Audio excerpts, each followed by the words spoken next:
1, 2. Antidota.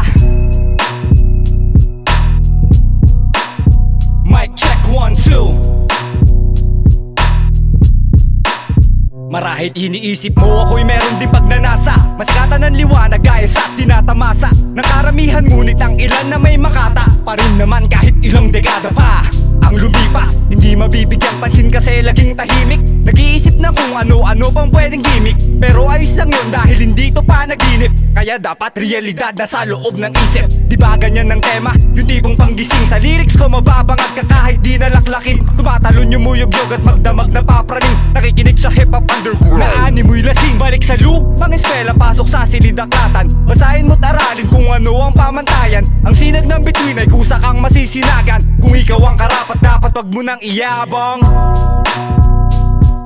Kung ikaw ang karapat, dapat wag mo nang iyabang.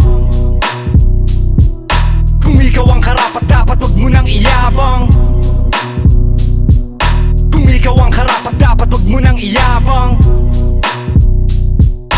Kung ikaw ang karapat, dapat wag mo nang iyabang. Kayang sakupin ng aking mga hangarin ng pagiging kilala upang mahibang ka ng hangin. Nais ko lamang litisin ang inyong kamunduhan gamit ang mga salitang aking pinaglalaruan. Liwat ka na manghukayin ng bindi sa karimlan, tiyak matatagpuan ay isang damakmak na mangmang. Mga nilamon ng katanyagan, iwanan sa pangpang. Ang di marunong lumangoy, malamang gutom sa anihan. O neto lada na parang pinaon ko sa buhangin, doon nakasaad lahat ng gusto kong tukuyin. Ngunit kultura nga ba ang dapat natin buhayin, o mismong tao na gumaganap at panauhin? Hiram lamang ang lahat kung saan man ito nanggaling, kaya wag mong sabihin na hindi ka sinungaling. Iba ang di nagbago sa nagbago ng damdamin. Kung mayabang ka dahil sikat, wag mo kong kausapin.